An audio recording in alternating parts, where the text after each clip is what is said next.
Welcome to Breaking the Line, the ECNL Podcast, a bi-weekly look at all things related to the growing elite clubs nationally, the ECNL.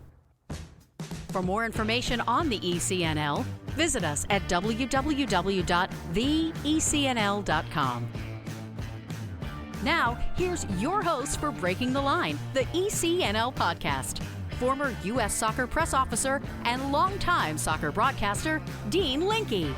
I am Dean Linke, once again handing over the keys to Jason Kutney. This is Jason Kutney, ECNL Boys Commissioner. I'm so pleased to be driving this edition of Breaking the Line, the ECNL Podcast. On this show, we visit with two of the leaders of Legends FC in Southern California. They are Drew Rea and Ever Morataya. And this is Drew Rea, the boys director, and it is an honor to have our teams play in the ECNL, and it is also an honor to be on this edition of Breaking the Line. And this is Ever Morataya, proud to be technical director for Legends FC. I enjoyed chatting with Jason and Drew on this edition of the ECNL podcast. So join Drew, Ever, and me as we learn what has made the Legends FC of Southern California a valued member of the ECNL and how to compete as a youth club in one of the most competitive markets in the country. So the table is set. We turn it over to Jason, Drew, and Ever after this message from the ECNL. As the game continues to evolve in the United States, the ECNL remains the standard of excellence in youth soccer. The Elite Clubs National League has grown to include over 200 clubs and nearly 50,000 players across the country, with a robust competition platform for teams, educational resources for coaches and clubs, and unparalleled identification and development opportunities for players. Alongside its member clubs, collaborating to create a better future, the ECNL continues to raise the game every day. The ECNL is more than a league. Welcome back to Breaking the Line, the ECNL Podcast. Once again, here's Dean. Again, I am Dean Linke. On behalf of the ECNL, I want to wish each and every one of you a happy new year and a very successful, safe, and healthy 2023. And as I mentioned in the open, so pleased to hand over the keys to the ECNL Boys Commissioner, who always does a great job bringing on amazing guests to the ECNL podcast. So with that, I hand it over to Mr. Kutney. Thank you, Dean, and welcome back for another episode of Breaking the Line, the ECNL podcast. I am Jason Kutney, the ECNL Boys Commissioner, and I'm very happy to be joined today by two guys that have been doing amazing work on the West Coast in Southern California, one of the most talent-rich markets in the U.S. for boys soccer, especially, and girls soccer as well. Drew Rea. And Drew's coming at us from Legends. He is the boys director at Legends FC, and Ever Morataya, who is the technical director at Legends. Welcome, guys. Appreciate you joining me on the show today. No problem. Excited to be here. Thank you for having us. Absolutely. Well, one thing that we should be said here, I just saw you guys recently. You've managed to cross the country. You came across to colder weather than Southern California. Not terribly cold, but you made it to South Carolina. Saw you, Drew, out there on the sidelines for some awesome games. It was great to see SoCal teams mixing it up with the East Coast teams. Something that we're starting to see more and more. We had, I think Patty Adores was the first one to do it last year at that particular South Carolina event, and some others have done it with Florida. But let's just jump into it. What was, for you, what was interesting and intriguing about coming over to the South Carolina event? What was a driving force for you guys sending your boys teams this year? Well, I think the biggest thing for us, Jason, was 2 years ago when we snuck into the playoffs. We had three teams get to the playoffs, and we were just excited to be there, and we were just thrilled. Then year two, we kind of outdid ourselves, and we were able to get five teams to the playoffs, and three teams advanced to the next stage. And at that point, all teams got knocked out except for the 2009s. And along their path, they played a bunch of California teams. At the end of the year, we kind of evaluated ourselves and said, okay, fantastic year, but what could we do to get better? And Ever and I we just felt that if we were going to take that next step as a club and compete at the highest level, we would need to see some of these teams a little earlier. Maybe not the individual teams itself, but the caliber and the level and the style of play and weather conditions, different fields, whatnot. That was the biggest driving force for us. Then talking to Teddy there at Pat's, he just felt that showcase itself was a fantastic one for the different type of coaches, different level of schools. And a lot of our kids 2 years ago when we went to North Carolina was really intrigued by the overall location, the area. They'd never been out of that or into that part of the region of the United States. And it all snowballed into say, hey, let's get out there. Let's see these teams early. And it might help us get a little further in the playoffs. You mentioned the college scouting side of it as well and being exposed to different scouts. I mean, we have seen this on the ECNL side. Obviously, we all know in this country, there's many fewer men's college soccer programs than there are on the women's side. And that is reflected when you go to events with the number of scouts. But we've seen a huge jump this year. Last year in South Carolina to this year, we nearly doubled in the number. We had just over 350 scouts this year on the boys side at our event in South Carolina. When you add in the professional scouts, we're closing in on 400. And it was an amazing opportunity, I think, for all the players. But it's also amazing for those college scouts, right? They come to the East Coast event. They don't oftentimes see SoCal teams come out here. And that was certainly passed on to us. Ever, you've been with U.S. Soccer as well. You've done a lot of scouting in your time. I know you scout youth games as well for Legends, and you've done for other clubs in the past. What are your thoughts on something like that, right? Because it's not normal per se to have teams fly across the country for a national event prior to the postseason, right? So taking a step like that for players, what are the advantages? What are the disadvantages when you think of time zone changes, things like that? What are you looking at from a scouting standpoint when you're looking at these players? Mostly it's the different kind of players, different type of players, right? In different environments. Obviously here in the West Coast, we're used to a lot of the same kind of players, same styles. Everybody has, you can say, an identity. When you go and play the Cesars and other teams in the East Coast, it brings something completely different. If he's scouting for college, I think us going there opens up a window, just not for the college coaches, they know our players, but our players meeting and seeing other coaches and other styles, it's just amazing. Obviously, ECNL being a path to college, we want to make sure that we encourage all the families to go out there and get out of our little, I call it the Southern California bubble, and go there and just experience that. Drew did an amazing job of not just taking the ECNL group to the showcase, but the RL group as well. And I think that was amazing as well. So again, it's just bringing our players in a different environment, putting them in a different, the weather, you said, the fields are different, refereeing is different. All those things matter. And I think coaches, college coaches are watching the body language of our players, how they reacting to these things. And all those things are very important, not just the skill, because they know we have the skill, but if I'm bringing a kid to North Carolina for the fall season, how are they going to react to these fields, to the physicality, to the refereeing? All those things are very important for us. So what do you think when you look at your club? Obviously, you do have a number of coaches on staff that are in the college game as well. You talk about educating your players, educating your parents as well. How does that tie in, right? How are you utilizing those college coaches within your club to help better educate the players and the families? I think for us, it's about the education in terms of on the field. So the tactical side of it, they're learning a lot from these coaches, the understanding of how to flex into something different, a different formation, different ideas. And then off the field, it's how do they carry themselves? Do they get the good grades? And the focus is from their freshman, sophomore years is really get those GPAs up. Our club does a really good job of making sure that the kids are in our program that are 3.5 and higher, really pushing these kids to make sure that when that door does get opened, not to say that they're guaranteed anything, but if that door does get open for them, can they step through and make sure that they have the good GPA, good personality, good behaviors off the field? And then hopefully their soccer does the talking after that. And then with the coaches, it's just they've been there. They know who to talk to. And that's one of the biggest reasons we did go east is my connections are very limited. And we had some schools that were quite interested in our boys, but I didn't know too many guys. And so Ever and I said, hey, look, let's get out to Richmond, Virginia with the RLs. Let's connect. Let's network a little bit. And then we get to South Carolina, we'll meet more. And honestly, Jason, I bumped into you the first game and I was a bit skeptical of who would show up 8 o'clock, 38 degrees or whatever it was on a Friday morning. And I think we counted over 68, 70 coaches for a morning game in the frost. We were blown away. So that just kind of kick-started the weekend for us, the excitement for the kids, and our coaching staff was just over the moon. So for my previous experience, I was in another West Coast club a couple of years pre-COVID, I call it. I remember us going to one of the ECNL showcases. I think it was in Pennsylvania, I want to say, Philly.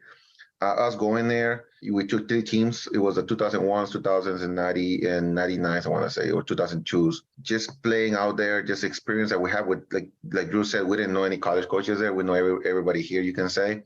And you just open up a whole new window for our players. So that's one thing that we really, when we're talking with Drew is like, we really need to check these kids out of here. We have coaches in our group, right? We have very successful coaches in our coaching staff. So we know that we can get those kids here. We know we can push kids here. But once we go there and you start playing random teams like the NESCAC conference, right? All those coaches are there. That opens up a whole new world, you can say, to our players. We have very good academic students, GPA students. So from my experience from that previous club, going to the East Coast, even the Midwest, all those showcases are just amazing. It just opens up a brand new world for these players. And those college coaches love our players. I mean, they do. This, we hardly expose them over there. Like I said, Pats did it. Now we did it. I'm sure someone else will follow up with it, but we definitely liked it. I know our coaches loved it, the experience, so many coaches out there. And for us, again, it's just making sure that we maximize our players' performance and just put them out there, for a lot of coaches to see them. I mean, that's our main job, college pathway, that's our job. That's our philosophy. That's our message to the parents. It's certainly ringing true this year more than ever that, we just had an event recently in St. Louis as well, and cold weather, right? You're in these November through March timeframe, which is the thick of the recruitment season for a lot of these programs, and so that the weather is going to be tricky in different parts of the country. But by having an event in St. Louis, we also served a demographic that normally doesn't have a national event in their zone throughout the regular season, right? They have to wait for a postseason opportunity. And we didn't know what to expect because you're in December and you're in St. Louis, but there was over 230 college coaches at this particular event. So it's continuing to trend in a great direction. I think the one thing that has continued to stand out to us above and beyond the treatment that we do go over and above what we can for the college coaches in terms of providing hot drinks and food and all the chairs and all those types of things, but they're seeing the level of the teams on a constant rise. And that's something that I've seen personally as well since taking the job. We can talk a little bit in our next segment about how things change in Southern California after the U.S. Development Academy folded up a few years back. But, let's just focus more on you guys right now, right? The current season, you've been in it with these clubs like the San Diego Surfs and the Pediadoras and Beach and, the Slammers, you name it. There's a lot of clubs, right, in Southern California. There's a lot of clubs in Southern California. They're all sharing similar spaces, but you guys are very competitive. You have always been one of these top clubs. This year, it seems like more than ever before, though, you're in the top spot. I think right now you're in the top spot in 3 different age groups out of 6. What's the difference from last year to this year? Is it a change in player pool, mentality, coaching staff? Like what's going on in Southern California for Legends that all of a sudden is showing a pretty significant jump to the top? I'll kind of touch on this and let Ever follow up, but post-pandemic, it started from there, and nothing's changed this year from last year in terms of our players are pretty much the same. I would say our coaching staff is pretty much the same on our highest teams, our elite platform. It really just comes down to the experience. We've added a couple kids here or there, but for the most part, you look at the teams that are at the top, the 6s, the 7s, the 10s, and we're not even talking about our 9s who were in the national final last year. They're sitting in 3rd right now. It's a half a game out. It's just the experience. And I think that's just what we're trying to do is give these kids more opportunities, more chances. And, when we talk later on about, after pandemic and how it really transpired into what we're doing right now, it's getting these kids more game time, get them on the field, get them against tougher competition, get them in the hardest tournaments, get them just facing the best. And you know how it is. It's if you run from it, you're not going to ever get there. And for us, it's like, let's meet it head on. And I'll talk about our 2007s. They were the worst team in the league 2 years ago.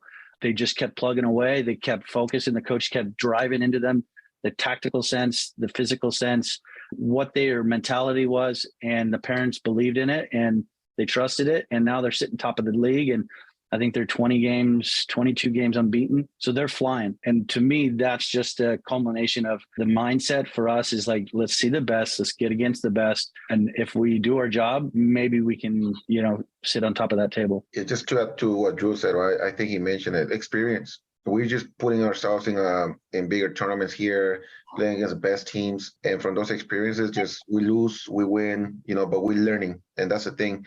Once we learn and we see different kind of teams to play against, now we're able to teach different things. And that's just, we're lucky where we are. We have great facilities. We have great pool of players. So we're putting all those things together and just step by step, right? Hopefully every year we get better. I know every year, sometimes we're going to go up there, sometimes we're going to drop a little, but the thing is for us, just experience, learning and teaching. That's our main thing right now. And I think it's working out for us. I mean, 5 out of the 6 teams will probably be in playoffs, hopefully, if nothing changes. And the 6th team might be fighting for it in the spring. So it's just very important for us to keep learning from each other, staff, parents, players. That's our main concern right now. And Jason, if I could say another thing, the one thing I love about the Southern California is the networking with the other directors. The one thing and I don't think it's been talked about between the groups. You know, you look at Teddy, you look at Mark at Beach, Assad at Heat, Camargo's, all these top directors. I think our biggest focus is to make West Coast the best. And it's not the individual club. It's not just legends and who we are. It's how can we get on that national platform in the playoffs and West Coast get represented as the best club or conference in the country. We played NASA, our 05s, who are sitting in 8th place right now. I think we lost 3-2, and the coach looked at me and said, "What place are you in?" You know, so it's one of those things. We're in such a deep area that if you get out of it and you get to the playoffs, you got a great chance, and that's where we feel working together is a huge piece of this. Well, a great first segment here with Drew Rea and Ever Morataya from Legends FC in Southern California. We'll take a quick break here after a word from our sponsors. The ECNL is pleased to announce Quick Goal as the official goal provider and partner for ECNL Girls and ECNL Boys, a new partnership created to support the growth and development of the country's top players, clubs, and coaches. At all national events, including national playoffs and national finals, the Quick Goal Coaches Corner will provide hospitality and social space for ECNL Girls, ECNL Boys, and collegiate coaches. Quick Goal will also be the presenting sponsor of the National Championship winning ECNL Girls and ECNL Boys Coaches of the Year and the ECNL Girls and ECNL Boys Goals of the Year. Quick Goal looks forward to helping the ECNL continue to elevate the standards of youth soccer and provide more opportunities to players on and off the field in the coming years. Nike is a proud sponsor of ECNL Girls. Nothing can stop what we can do together to bring positive change to our communities. You can't stop sport because #you can't stop our voices. Follow Nike on Instagram, Facebook, and Twitter. From athletes just starting to turn heads to some of the best athletes to ever play their games, Gatorade shows that they are the proven fuel of the best. For the athletes who give everything, nothing beats Gatorade, the studied, tested, and proven fuel of the ECNL. And we are back with segment 2 of Breaking the Line, the ECNL podcast. I'm Jason Kutney, the ECNL Boys Commissioner. I'm here with Drew Rea and Ever Morataya from Legends FC. Before the break, we were talking a little bit about the SoCal market and how a club like Legends has done a lot post-pandemic to kind of raise their game, step to the top. They've taken their teams across the country for events. They've gotten as many games as they could, high-quality games. They're educating families. They're doing what they can. I'm going to kind of take a step back here for a few years ago. So when I took this position, it was April of 2019, joined the league, and within several months, COVID hit. And, you know, next thing you know, life is starting to change. And then all of a sudden, the U.S. Development Academy had closed its doors on a league that was running successfully for years. And it was a big change around the country. And for me, it was certainly a big change for the ECNL because a number of those clubs moved across to the ECNL. One of the first areas where we saw that remarkably changed was Southern California. And at that time, our Southwest Conference was pretty large. It also included Arizona and one club in Las Vegas, but just a high saturation of clubs in SoCal. And all of a sudden you bring in some big clubs that have been doing very well in the USDA days. And we were kind of left looking at this and saying, I wonder how this is going to go. Right? That was the number one question that we started looking at. How is it going to work out with these, quote unquote, former DA clubs all around the country, not just in SoCal, mixing it up with the standard, if you will, ECNL clubs. And so that first year for me was certainly eye-opening in the sense that we saw it was great. It was great competition, right? And of all those areas in Southern California, we were nervous to see what was this matchup going to look like. You guys were there, right? You were living through it at that time. From a club director's perspective, what was the sense? What was the chatter on the ground when the DA came to a close? These clubs all of a sudden joined into the ECNL, and now that next year you were all on the same fields together. Drew, let's start with you. It was, let's go. We were so excited. During that time, probably your transition in, I was just the ECNL director. I really besides that, that was my only role, coaching a couple of ECNL teams. And since I was a college coach, I was that was my role. So then Brent Broadhurst, who is our 05 boys coach currently, was the boys director, and he just decided to step away from that role and get into the real world in a different industry. So I jumped into pandemic as my first thing. And the one thing that saved us, or I would say helped us, was we transitioned everything to Silver Lakes. Whereas before we were kind of on the outskirts, closer to LA. That was our region in terms of the type of kids that we were going after, the places we were training. So that stuck us into a Silver Lakes facility. And so everything was revolving around there. And at that point, that allowed us to kind of say to ourselves, okay, where are we at? What do we need to do to improve? And how are we going to compete with these DA clubs? We had the staff. We've always had the staff, and we've always had the talent. It's just we would lose those kids at a certain age to those DA clubs. Now, if we were doing it right and we were able to keep these kids because we were at the highest platform, we felt like we had a shot, we had a chance. It just slowly transitioned into the first year. We got a couple good results and a couple big wins. And I remember playing a club and we had beat that team, and they said, how could you lose to this? You don't come here thinking, it's just going to be easy. How could you lose to this club?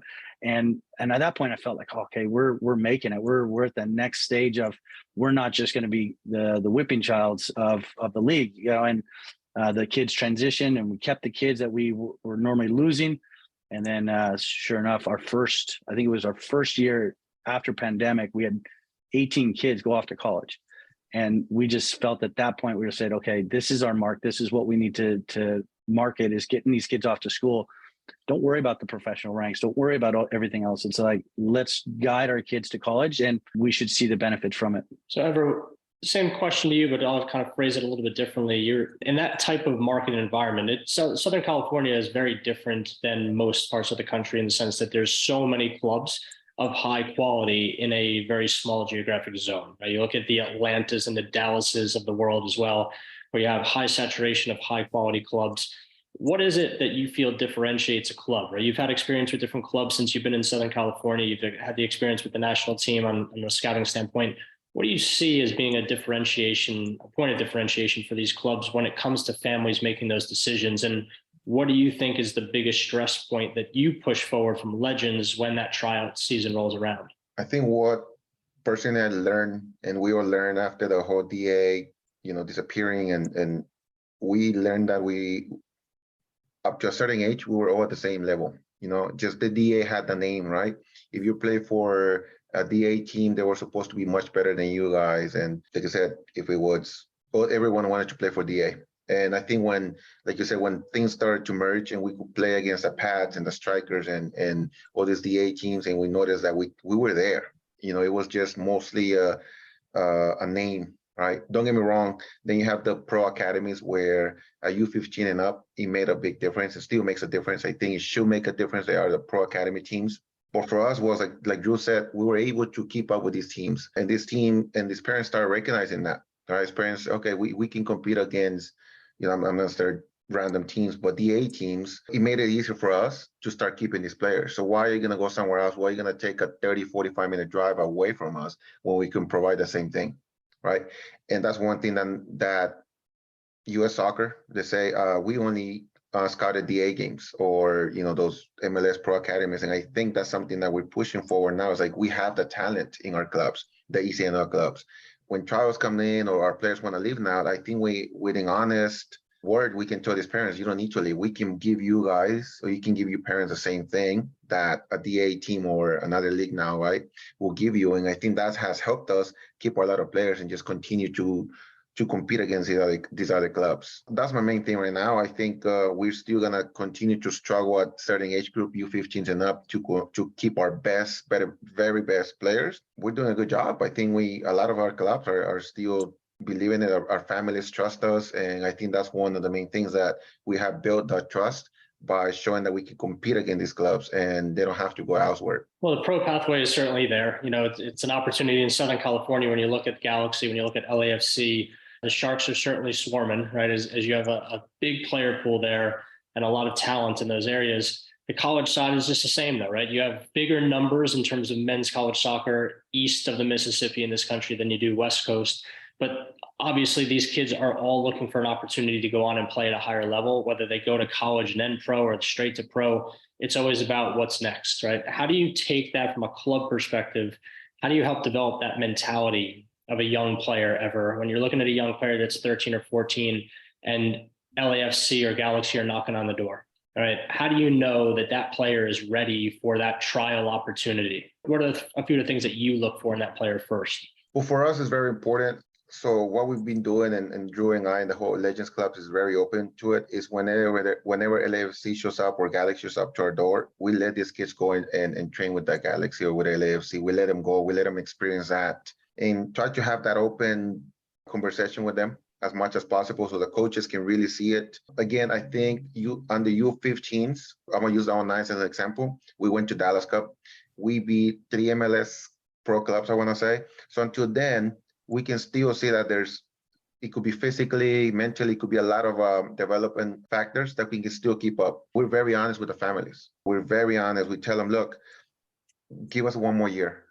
Just test it out. If you're a U13 like or 2010s right now, give it one more year. We try to be transparent with the parents. We do try to send them to Galaxy or LAFC as much as possible so they don't feel like we are hiding them away. I can see the talent. I feel that I'm really good at it, but I cannot tell a kid you're not ready for it, go to LAFC, or you're not ready for it. So we try to work together. We try to keep it balanced, our training sessions, big tournaments. I don't think there's a magic word for me to say, yes, you're ready or not, but we try to work together. That's the thing. The families, LAFC, us, or Galaxy, whoever that might be, and just create a balance. It's a difficult situation for us because, again, we don't want to limit any kids. If there's a kid that has the talent to go pro, let's say in a year, and we do something that doesn't help this kid, and then we become the problem or for the player not to go pro, I think we'll feel really bad about it. So it's a tough situation for us, but I think just creating that good relationship with the parents, the players, the club, and the trust is been helping us, and I think it's going to continue helping us. And I think that's something a lot of the directors need to work on and continue to create relationships. There's a level of honesty as well, right? We've all experienced it in the game where you have to be honest with these players and with their families because it is a harsh reality sometimes that can smack a kid in the face when they realize that they're maybe not at that level. And on the club side, we need to make sure that we help get them ready for that level, whatever that level may be, college or pro. And in some cases, just enjoyment of the game, right? So at the youth level, you're trying to balance those things out in a highly competitive market where you have very different personalities within your field, right? You have each team, you have different types of personalities that you have to manage because they each have different goals. I think generally we try to look at this on the boys' side, like all these kids want to be pros at the 13 and 14 age group, and they all believe they can be. And then all of a sudden 15, 16, 17 rolls around and there's that transitional period where they're starting to figure out whether it's yes or no or somewhere in between. And the club coaches and directors can be part of that, right? They can be part of the solution or part of the problem. Drew, you've been involved in the college game. How do you have that conversation with players at the youth game when, yes, they want to play for Stanford, but maybe their level is not Stanford, or they want to go across the country to play at Duke and maybe they're just not ready and they're not at that level? How do you have that conversation, especially nowadays when you look at the number of international players in the Division I game for men's, the transfer portal, the COVID years that are still kind of acting up? How do you have that honest conversation with these players while keeping them motivated? It's just being honest, having that relationship with the kid. And the one thing we want to do is see a kid come in at, U10, U11 and start with legends, and we see them out because then there is that trust in the parents that, hey, look, we trust you. So I always tell our kids, and I was a Division I, Division II guy. I started with the Division I, ended with the Division II, and we preach, and a lot of my coaches are Division II coaches. So it's not always the best fit for you at a Division I level then it would be a Division II, Division III NAI. What we want to do is open every platform. You look at the Amherst, you look at Fordham's, you look at all these different programs out there that will meet these kids' criteria: good academics, hard competitive teams, great conferences, different locations, like scholarship, whatever it is. So it's being honest with them, letting them know, hey, look, Stanford may not be the place, but there's all these hundreds of different schools that will meet that criteria. Again, we don't tell them you're not good enough. We just tell them if they don't come calling, there's all these other schools. And so, like Ever was saying regarding the professional side of it, we also look in the college side, like we're not ever going to tell you you're not good enough, but if these coaches don't come, let's remember, have these different lists: Division I, Division II, Division III. And if it's 30 schools in an area that you feel that this is best for you, location-wise, part of the country, then I think we're setting ourselves up for success. And then every once in a while, there's going to come a school that you didn't even think about, and it might be the one. Being honest, providing them an honest critique of their ability and where they sit, and let them take it from there. Well, another good and insightful segment here with Drew Rea, Ever Morataya from Legends FC in Southern California. We'll be back right after this break with our sponsors.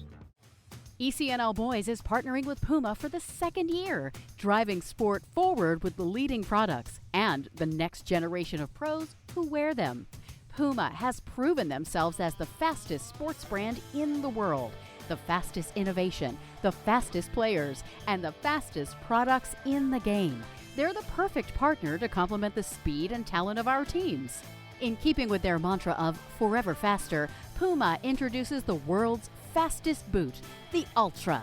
The only boot engineered for speed, the Ultra combines a woven upper with a lightweight outsole for direct forward motion, speed, and acceleration.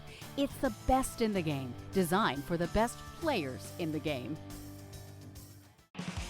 Soccer.com is proud to partner with the ECNL to support the continued development of soccer in the U.S. at the highest levels. We've been delivering quality soccer equipment and apparel to players, fans, and coaches since 1984. Living and breathing the beautiful game ourselves, our goal at Soccer.com is to inspire you to play better, cheer louder, and have more fun. Visit Soccer.com today to check out our unmatched selection of gear, expert advice, and stories of greatness at every level of the game.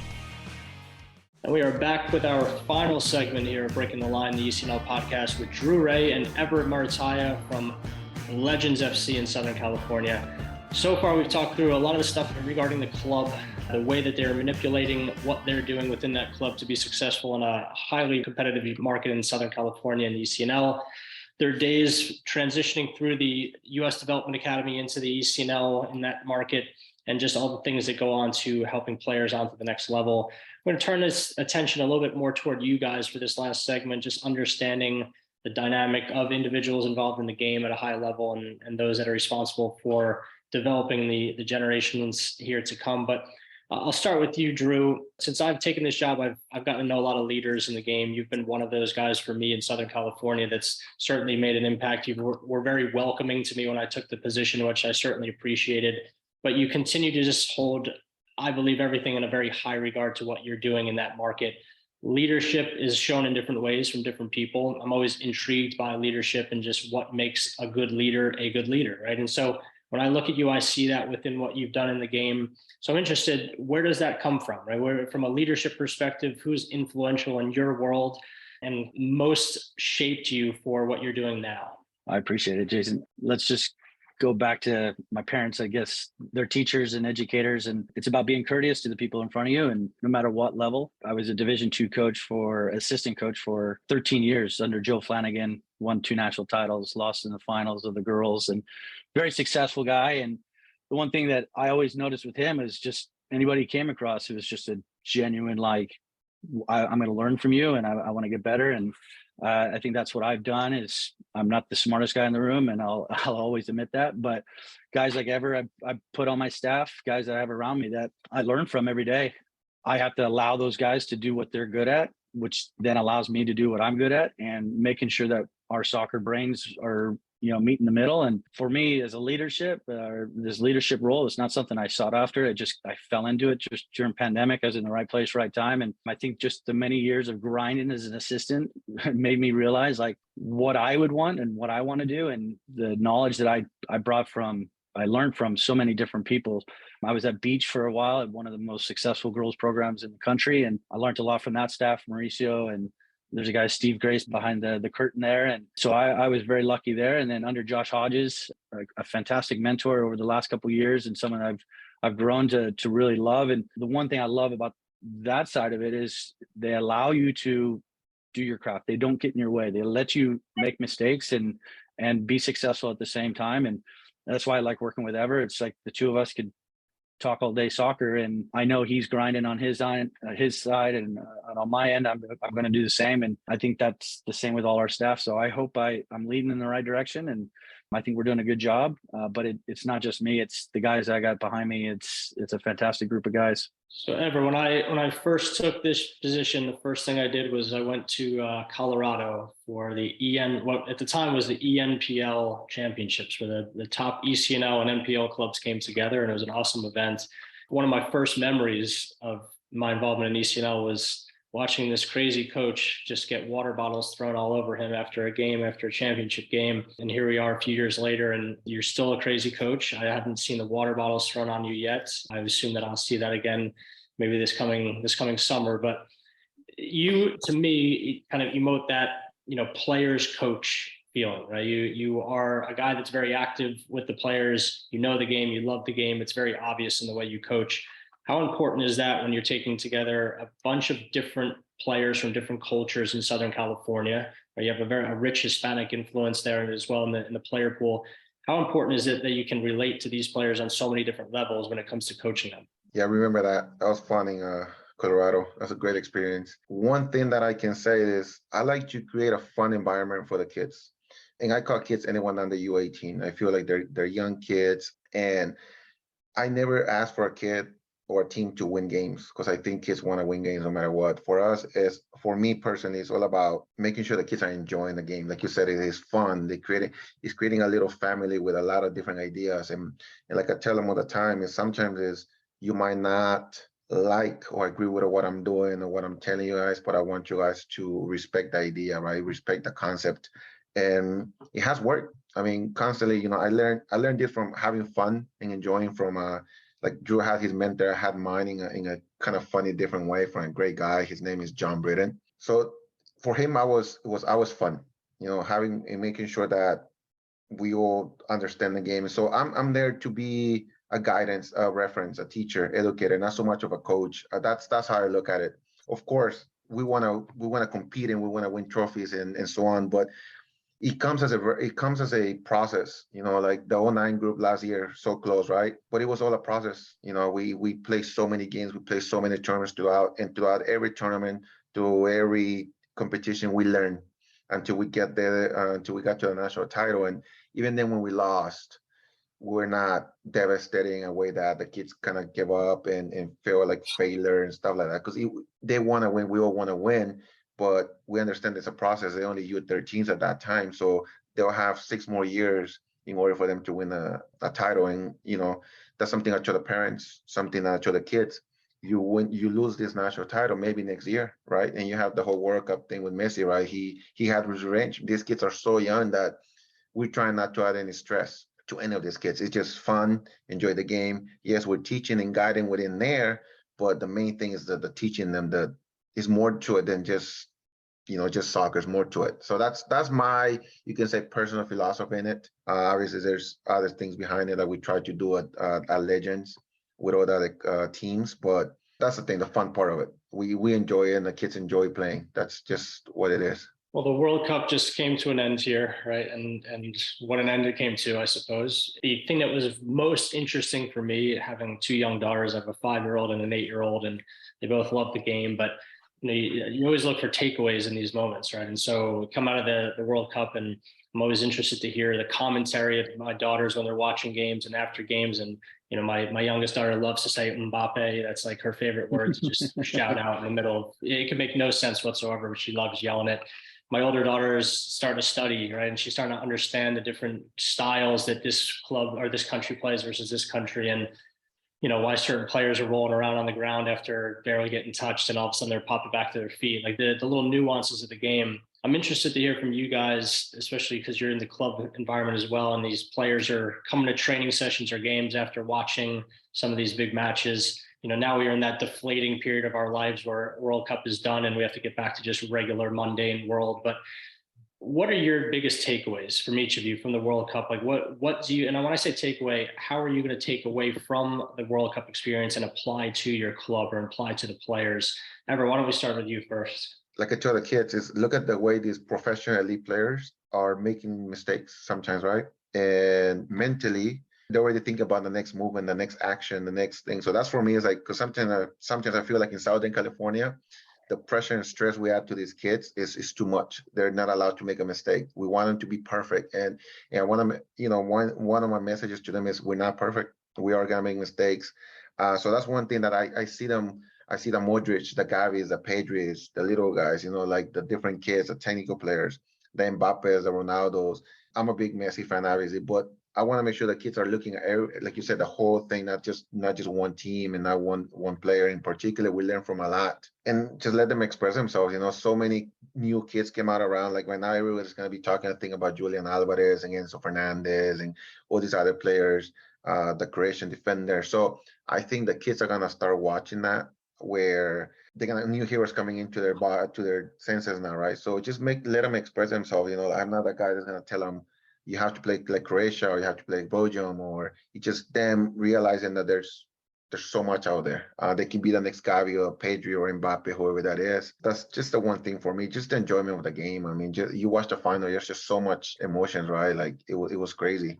That's for me the takeaway from the World Cup. Now, if we want to get into details, probably could be another whole segment about this, but that's what I'm gonna get, and that's what I'm gonna make sure my kids, the players, are understanding. But just to finish off, is for them to understand this: elite players make mistakes, big time mistakes at any level, right? At that level. So for them to understand that it's normal, it's a learning process, and we continue learning throughout our life. That's my main message to them. What do you think, Drew? What a game to have for a final. I think these kids are going to be talking about that for years to come. And if they are old enough to remember it, it's going to be hard to beat. But some of the things that we could take as a club and how we could use this to our advantage is you look at Morocco and what they did to get to that semifinal. There's a couple big names that you recognize now that you didn't even know they were on that Moroccan team. But there's a system. There's a desire and there's a unity there that got them to the semifinals. It wasn't because they had this guy that was scoring 15 goals a tournament or whatnot, or the best goalkeeper in the world or best two center backs. It wasn't. It was a team. It was a team thing, and I think we could take advantage of that and teach that to our kids. Like if we're on the same page and we're going off the same game plan, our success could be just unlimited, and I think that's who we are as a club. We don't have the biggest kids. We don't have the strongest. We don't have the fastest. And if you watch us play, we're a very, very technical team, but we are a united group. That's the one thing Ever was kind of talking about, having fun, but with fun becomes a relationship. These kids they're joking, high-fiving, hugging each other. When you see us score, it's not for the cameras. It's literally they love each other. They love to play with one another. And again, back to the Morocco, we could take that as something to push us forward and educate them that way. Well, you guys both have mentioned relationships and building those relationships. I can certainly say I've appreciated building my relationship with both of you two. And certainly one thing that has stood out in the ECNL over these last few years has just been the relationships of all the directors. You touched on it earlier, Drew, with the kind of the collaboration amongst those directors in Southern California and how tight knit the group is to share ideas and just get better, right? Everyone's just always working to get better. And I think this show and what we've been able to do with this show is bring on leaders that can share ideas, that can share visions, and actually give and provide some detail as to how they get there. So I appreciate you guys joining us today. It was another great episode. Certainly wish you all the best in the new year ahead with Legends. I know I'll see you guys in playoff time, I'm sure, and at some of the national events still to come, but really appreciated you joining us today on Breaking the Line, the ECNL podcast. Thanks, Jason. Appreciate it. Thank you, Jason. Indeed. Thank you, Jason Kutney, and thank you, Drew and Ever. A fantastic edition of Breaking the Line, the ECNL podcast. Once again, I'm Dean Linke. I also want to thank Andrea Wheeler, Christian Lavers, Jen Winigo, Doug Bracken, all the great folks at the ECNL, and all of you, the great members, players, coaches, administrators of the ECNL. Finally, I need to thank our producer, Colin Thrash. For each and every one of them and all of you, I'm Dean Linke. We'll see you in 2 weeks for another edition of Breaking the Line, the ECNL podcast. And on behalf of the ECNL, Happy New Year to all of you.